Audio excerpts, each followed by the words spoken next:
We kept still, listening for a moment, waiting for some clue that would indicate that this was indeed Timothy Easton's apartment. And then it appeared. Marissa's shoulders dropped, and she pointed sheepishly at something directly behind me. "Look." I turned around. It was a newspaper clipping neatly framed and behind glass. Prominently featured was a black and white likeness of a horse, taken from an exceptional hand-drawn portrait. Marissa tapped on the frame. "Delta Inc. He purchased her last year." For a moment I forgot about clays and Gerard and tide charts. "Oh," I breathed, "she's gorgeous. Where does he keep her?" "Home, of course. Do you think he'd allow a creature like that to breathe the polluted air of Ottleton?" We moved on down the hall, confident now that we were in the right apartment. Even so, we kept our voices down and walked quietly. Breaking into a person's home unannounced and then waking him up was not the most auspicious way to ask for a favor. When we reached the living room, Marissa stumbled over something beside the couch. She caught herself on the table, nearly knocking over a cereal bowl and spoon.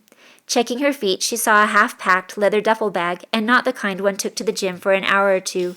Rather, this was one of the large variety suited for a person going on an extended trip, or voyage, as the case may be. "Where does he think he's going?" Marissa said, still speaking low and picking up the bag. "Oh, this is heavy," she said, and quickly dropped it again. I examined the bowl on the table with its traces of milk and uneaten cereal. "This is fresh. That means he's home. Quick, you look in the bedroom. I'll look in the kitchen." I moved toward the kitchen, passing a giant potted plant, when suddenly the bedroom door burst open behind me. I peeked around the glossy fronds to see none other than the sole owner and occupant of the apartment. Only by his current stance, he was in no wise expecting visitors. Enter Timothy Easton, a baseball bat held high over his head, ready to strike. Marissa stood there frozen in surprise, as mute and intelligent as a stone statue.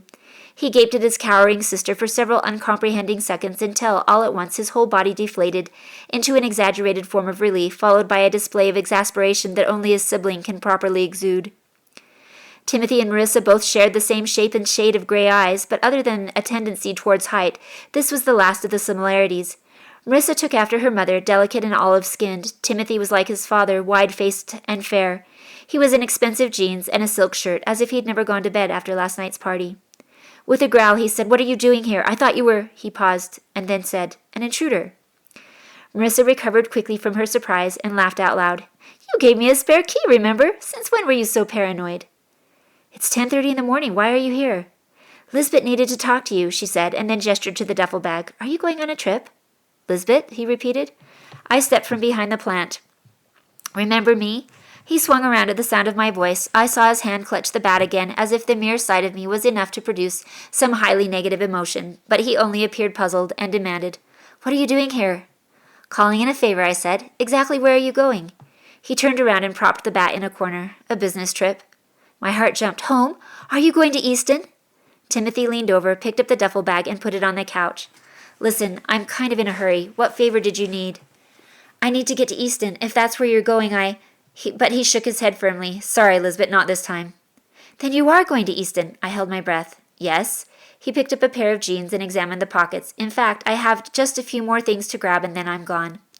"Perfect," I said happily. "I'm already packed. I just have to swing back to the house to get my bags."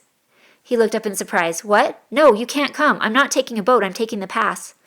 "That's even better," I cried. "I can't believe this is working out so well." I scooped up a pile of clothes on the couch. "Do you need help packing? Just tell me what to do and we can go." "Did you hear what I just said?" he asked. "I'm taking the pass. You can't go through the pass." I snorted. "Of course I can." "Do you know how dangerous the pass is?" "Yes." "Then you know why I can't take you. Can you even imagine what your uncle would do to me if I took you through the pass? He'd kill me." "Hardly," I said, holding out my armful of laundry. "Are you taking these with you?"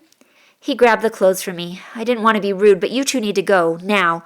I'll be back in a month to bring Marissa home. You can come with us then." I snatched at a t-shirt from his arms and started folding it. "Give me one good reason you can't take me with you." He shifted the pile of clothes to one arm so that he could snatch the shirt back from me. "Quit it. I'm not taking that." He dropped the whole pile back on the couch. "And you know why you can't go through the pass. Now that the snow's melted, the robbers will be out in masses." "I'm not afraid. Besides, this is serious. I'm in trouble and I need to get home." He checked his watch and then ran his fingers through his hair. "Look, I'm sorry. I really am. But you can't come with me." He turned to Marissa. "Don't you have enough money left to buy her a ticket home?" I felt my face go hot. I hated the fact that the Eastons knew how poor I was. Still, I would have taken their money if that was all I needed. But things were more dire than that. If he really was going to take the pass, then I couldn't let him go without me, even if that meant begging or playing dirty. I decided to beg first. Please, I said, I wouldn't ask you this if it wasn't really important, and it is really, really important. Timothy only picked up the duffel bag and went back into his bedroom. The answer, he said over his shoulder, is still no. Sorry, Lisbette, Marissa said. We'd better just get to the docks. He's not going to change his mind. She started for the front door, but I followed Timothy into the bedroom. It was even messier in here than it was in the living room. He had several pairs of linen shirts and leather trousers scattered over his unmade bed. I found him shoving a pair of knee-length boots into the bag. When he saw me, he rolled his eyes. No, no, and no, he said. What part of that don't you understand? I took a deep breath. Begging clearly wasn't going to work. It was time to pull out the big guns. I didn't want to do this, I said calmly, but if you don't take me with you, I'm going to call the RCD office. His body went immobile with disbelief. What? I pulled out my phone. You heard me. If you don't let me come, I'm going to call the RCD right now and tell them you've illegally broken our contract by abandoning me in Ottleton.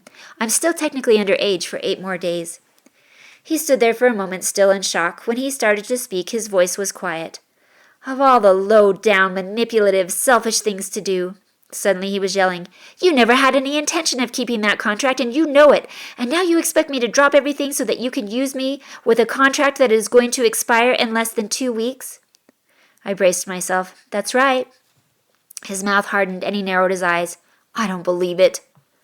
I had already entered the number for the RCD in my phone this morning in anticipation of this, only I had hoped that I was being overprepared. I was not happy as I pressed the send button. I didn't enjoy being a schmuck. I put it on speaker just as the phone began to ring. The other line picked up. Royal Contract Department, Donaldson here. Yes, I said, watching Timothy as he continued to pack clothes at an ever-increasing speed. I need to report a broken contract. Contract number? 34867E-B. Timothy was glaring murderously at me. There was a moment of silence as the contract was brought up. And would this be the contract between Blackwood and Easton? Donaldson asked. That's right. Party at fault? Easton, I said calmly, returning his glare. For abandonment. We'll have to do a proper investigation, but I can put a 24-hour freeze on his assets and charters for now, Donaldson said. You'll need to come down and make an official report in order to... All right, I'll take you. I put my hand over the phone. Do you promise? If you had any idea of what you're asking from me. Do you promise? Yes, I promise. I moved my hand from the phone and said, Thank you, Mr. Donaldson. I think we've resolved our conflict. I hung up the phone only to see that Marissa had walked into the room. Her face was a picture of dismay.